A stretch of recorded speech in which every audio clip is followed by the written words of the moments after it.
আসসালামু আলাইকুম, স্বাগত জানাচ্ছি ডিডিবি নিউজ 24 এর আন্তর্জাতিক সংবাদে। সংবাদের শুরুতেই থাকছে সংবাদ শিরোনাম। ইরানে হামলা হলে মধ্যপ্রাচ্যে মার্কিন ঘাঁটিতে পাল্টা আঘাতের হুঁশিয়ারি। দক্ষিণ চীন সাগর, চীনের যুদ্ধ প্রস্তুতি মহড়া।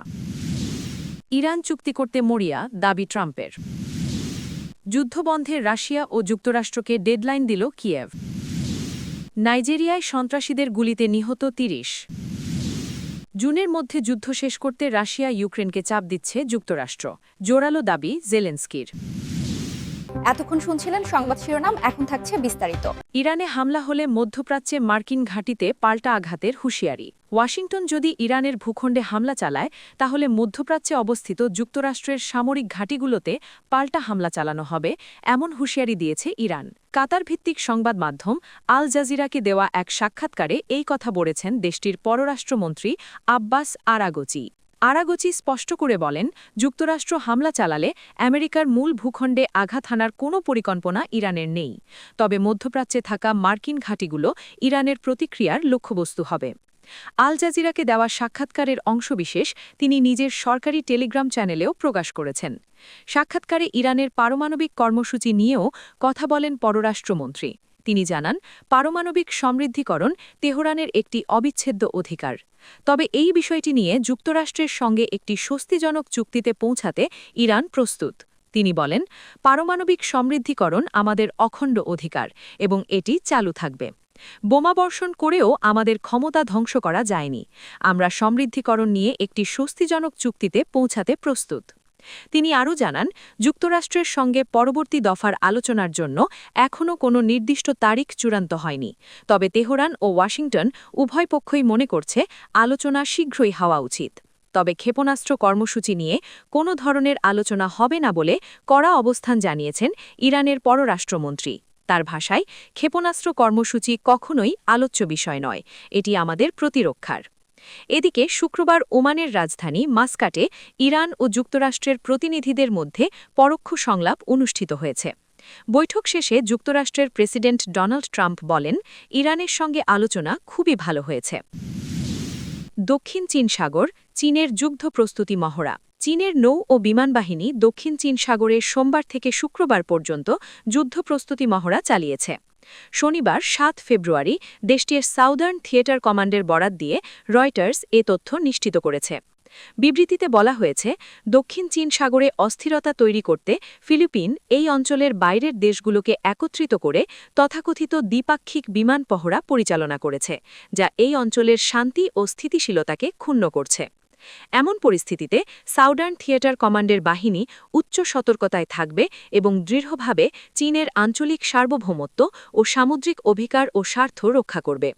তবে মহড়ার বিষয়ে বেইজিংয়ে অবস্থিত ফিলিপিনের দূতাবাস তাৎক্ষণিকভাবে কোনো মন্তব্য করেনি। উল্লেখ্য, প্রশান্ত মহাসাগরের এক গুরুত্বপূর্ণ বলয়ে অবস্থিত দক্ষিণ চীন সাগর। অর্থনীতি, কূটনীতি ও রাজনীতির দিক থেকে এই সাগর অত্যন্ত গুরুত্বপূর্ণ। চীন দাবি করে এই সাগরের ৯০% তাদের, যার আয়তন দাঁড়ায় ৩০,৫০,০০০ বর্গ কিলোমিটার। এছাড়া Brunei, Cambodia, Indonesia, Malaysia, Philippine, Singapore, Taiwan ও ভিয়েতনাম ঘেঁষে রয়েছে দক্ষিণ চীন সাগর। সেই সুবাদে এই সমুদ্রের প্রাপ্য মালিকানা তারাও দাবি করে। তাদের অভিযোগ, অনেক আগে থেকে এই সাগর নিয়ন্ত্রণে নেয়ার চেষ্টা করছে চীন।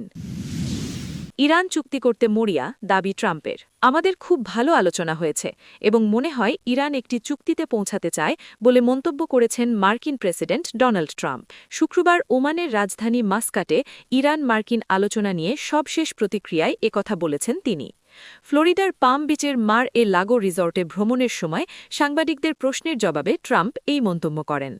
তিনি আরও বলেন, আমাদের বিশাল নৌবহর আছে, একটা বিশাল নৌবাহিনী যারা ওই দিকে এগোচ্ছে এবং দ্রুতই সেখানে পৌঁছাবে। তাই আমরা দেখব কিভাবে পরিস্থিতি এগোয়। কতক্ষণ অপেক্ষা করবেন? একজন সাংবাদিকের এমন প্রশ্নে ট্রাম্প বলেন, আমাদের কাছে অনেক সময় আছে। যদি আপনার ভেনেজুয়েলার কথা মনে থাকে, আমরা কিছুক্ষণ অপেক্ষা করেছিলাম এবং আমাদের কোনো তাড়াহুড়ো ছিল না। আগামী সপ্তাহের শুরুর দিকে আবারও বৈঠক হবে বলে জানান ট্রাম্প। চুক্তি না করার পরিণাম কি হতে পারে তা আপনারা জানেন। পরিণাম স্পষ্ট, তাই আমরা দেখব কি হয়। এই বৈঠকটি একজন অত্যন্ত উচ্চ পর্যায়ের ইরানি কর্মকর্তার সাথে হয়েছে এবং আমরা দেখব এর ফলাফল কি হয়। বলে জানান ট্রাম্প। এছাড়া চুক্তির শর্তাবলী নিয়েও কথা বলেন মার্কিন প্রেসিডেন্ট। তিনি বলেন, প্রথমত, কোনো পারমাণবিক অস্ত্র থাকা উচিত নয়। আমরা 2 বছর আগেও এমন একটি চুক্তিতে পৌঁছাতে পারতাম, কিন্তু তারা সেটা মেনে নিতে রাজি ছিল না। এখন তারা 1-1.5 বছরেরও বেশি সময় ছেড়ে দিতে ইচ্ছুক এবং প্রস্তুত। যুদ্ধ বন্ধে রাশিয়া ও যুক্তরাষ্ট্রকে ডেডলাইন দিল কিয়েভ। প্রায় 4 বছর ধরে চলা যুদ্ধের অবসান ঘটাতে রাশিয়া ও যুক্তরাষ্ট্রকে জুন মাসের মধ্যে একটি চুক্তিতে পৌঁছনোর আহ্বান জানিয়েছেন ইউক্রেনের প্রেসিডেন্ট ভলোদিমির জেলেনস্কি। জুনের মধ্যে সময়সীমা পূরণ না হলে ট্রাম্প সম্ভবত উভয় পক্ষের ওপর চাপ প্রয়োগ করবে বলেও জানান তিনি। স্থানীয় সময় শুক্রবার 6 ফেব্রুয়ারি জাতীয় সাংবাদিকদের সঙ্গে কথা বলার সময় তিনি কথা জানান। জেলেনস্কি বলেন, আমেরিকানরা গ্রীষ্মের শুরুতে যুদ্ধ শেষ করার প্রস্তাব দিচ্ছে এবং সম্ভবত এই সময়সূচি অনুসারেই পক্ষগুলো ওপর চাপ সৃষ্টি করবে। তারা জুনের মধ্যে যুদ্ধ শেষ করার জন্য সবকিছু করবে। সেই সাথে সমস্ত ঘটনার স্পষ্ট সময়সূচি চায়। তিনি আরও বলেন, মার্কিন যুক্তরাষ্ট্র আগামী সপ্তাহে তাদের দেশে প্রথমবারের মতো সম্ভবত মিয়ামিতে ত্রিপক্ষীয় আলোচনার পরবর্তী রাউন্ড আয়োজনের প্রস্তাব করেছে। কিয়েভ এই আলোচনায় অংশ নিবে।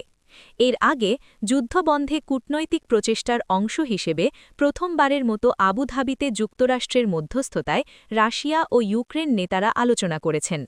সেখানে যুদ্ধরত পক্ষগুলো পারস্পরিক একচেটিয়া দাবিতে অনড় থাকার কারণে কোনো অগ্রগতি হয়নি। রাশিয়া ইউক্রেনকে ডনবাস থেকে সরে যাওয়ার জন্য চাপ দিচ্ছে, যেখানে লড়াই তীব্র রয়েছে। এই শর্তে কিয়েভ বলেছে তারা কখনোই মেনে নেবে না। নাইজেরিয়ায় সন্ত্রাসীদের গুলিতে নিহত 30। নাইজেরিয়ায় কেন্দ্রীয় রাজ্য বেনুয়ের 2টি প্রতিবেশী শহরে কয়েকদিনের ব্যবধানে 2টি হামলায় 30 জন নিহত হয়েছেন। দীর্ঘদিন ধরে আন্তঃসাম্প্রদায়িক সংঘর্ষের ঝুঁকিতে থাকা এই শহরে সংঘর্ষ চলছে। স্থানীয় সরকার কর্মকর্তা ইবি অ্যান্ড্রু এএফপিকে জানিয়েছেন, স্থানীয় সময় শুক্রবার 6 ফেব্রুয়ারি কোয়ান্ডে এলাকার আনওয়াসে গ্রামে ডাকাত দলের সদস্যরা বাজারে এলোপাথারি গুলি চালায়। এতে 13 জন ব্যবসায়ী নিহত হন। এছাড়াও হামলায় দোকানপাট ক্ষতিগ্রস্ত হয়। অনেকে প্রিয়জনদের খুঁজছেন। এদিকে বাসিন্দা ও স্থানীয় গণমাধ্যমের মতে গত মঙ্গলবার সশস্ত্র ব্যক্তিরা নিকটবর্তী আম্বাইকিওরের বাজারে আক্রমণ করে। এতে এক পুলিশ কর্মকর্তাসহ 17 জন নিহত হন। জমি ও সম্পত্তির নিয়ন্ত্রণে নিয়ে মুসলিম জাতিগত ফুলানি পশুপালক এবং প্রধানত খ্রিস্টান কৃষকদের মধ্যে সাম্প্রতিক মাসগুলিতে সহিংসতা বৃদ্ধি পেয়েছে। যদিও সাধারণত এসব সংঘর্ষকে সাম্প্রদায়িক হিসেবে উপস্থাপন করা হয়। জলবায়ু পরিবর্তনের কারণে জমি সংক্রান্ত দ্বন্দ্ব, ছোট অস্ত্রের বিস্তার এবং নাইজেরিয়ান রাষ্ট্রের টেকসই প্রতিক্রিয়ার অভাবের কারণে এই অস্থিরতা আরও জটিল আকার ধারণ করেছে। এদিকে স্থানীয় কর্মকর্তা ও বাসিন্দাদের বরাত দিয়ে কাতার ভিত্তিক সংবাদমাধ্যম আল জাজিরার প্রতিবেদনে বলা হয়, দেশটির পশ্চিমা ও উত্তর নাইজেরিয়ায় বন্দুকধারীরা প্রায় 200 জনকে হত্যা করেছে। নিরাপত্তা বাহিনী আক্রমণকারীদের খুঁজে বের করার চেষ্টা করছে। প্রতিবেদনে বলা হয়েছে, মঙ্গলবার সন্ধ্যায় বন্দুকধারীরা ওরো সম্প্রদায়ের ওপর আক্রমণ করে অন্তত 170 জনকে হত্যা করার পর প্রেসিডেন্ট বোলা আহমেদ তিনুবু পশ্চিমাঞ্চলীয় রাজ্য কুয়ারায় একটি সেনা ব্যাটালিয়ন মোতায়েনের ঘোষণা করেছেন। উত্তর নাইজেরিয়ার কাটসিনা শহরে পৃথক এক হামলায় আরও 21 জন নিহত হয়েছেন। বন্দুকধারীরা বাড়ি থেকে ঘরে ঘুরে বেড়ানোর সময় মানুষকে হত্যা করা হয়েছে। জুনের মধ্যে যুদ্ধ শেষ করতে রাশিয়া ইউক্রেনকে চাপ দিচ্ছে যুক্তরাষ্ট্র, দাবি জেলেনস্কির। যুক্তরাষ্ট্র প্রথমবারের মতো ইউক্রেন ও রাশিয়াকে 1 সপ্তাহের মধ্যে সম্ভবত মিয়ামিতে বৈঠকে বসতে প্রস্তাব দিয়েছে। তারা জুনের মধ্যে সবকিছু সম্পন্ন করতে চায়। ইউক্রেনের প্রেসিডেন্ট ভলোদিমির জেলেনস্কি জানিয়েছেন, রাশিয়া ও ইউক্রেনকে আগামী জুনের মধ্যে যুদ্ধ শেষ করতে চাপ দিচ্ছে যুক্তরাষ্ট্র। সেই সাথে আগামী সপ্তাহে ফ্লোরিডায় 2 পক্ষের মধ্যে আলোচনা আয়োজনের ব্যাপারেও প্রস্তাব দিয়েছে ট্রাম্প প্রশাসন। দ্বিতীয় বিশ্বযুদ্ধের পর ইউরোপের সবচেয়ে প্রাণঘাতী সংঘাতের অবসানে যুক্তরাষ্ট্র নেতৃত্বাধীন উদ্যোগগুলো সাম্প্রতিক সপ্তাহে গতি পেয়েছে। তবে ভূখণ্ড ইস্যুতে মস্কো ও কিয়েভের অবস্থান এখনও পরস্পর বিরোধী। ইউক্রেনের প্রায় 20% ভূখণ্ড দখলে রাখা রাশিয়া যে কোনো চুক্তির অংশ হিসেবে ইউক্রেনের পূর্বাঞ্চলীয় ডোনেৎস্ক অঞ্চলের পূর্ণ নিয়ন্ত্রণ দাবি করছে। আলোচনা ব্যর্থ হলে বল প্রয়োগে অঞ্চলটি দখলের হুমকিও দিয়েছে রাশিয়া। অন্যদিকে ইউক্রেনের বক্তব্য ভূখণ্ড ছাড় দিলে মস্কো আরও আগ্রাসী হবে। ফলে ভবিষ্যতে মস্কোর পুনরায় আগ্রাসন ঠেকাতে ব্যর্থ এমন কোনো চুক্তিতে কিয়েভ স্বাক্ষর করবে না।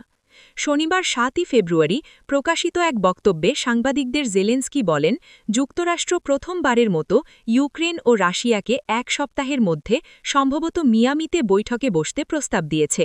তারা জুনের মধ্যে সবকিছু সম্পন্ন করতে চায়। এই বছরের জানুয়ারি থেকে আবুধাবিতে যুক্তরাষ্ট্রের মধ্যস্থতায় 2 দফা আলোচনা অনুষ্ঠিত হয়েছে। এতে বড় ধরনের বন্দি বিনিময় হলেও ভূখণ্ড প্রশ্নে কোনো অগ্রগতি হয়নি। মস্কো ও কিয়েভ উভয় পক্ষই জানিয়েছে আলোচনা কঠিন ছিল।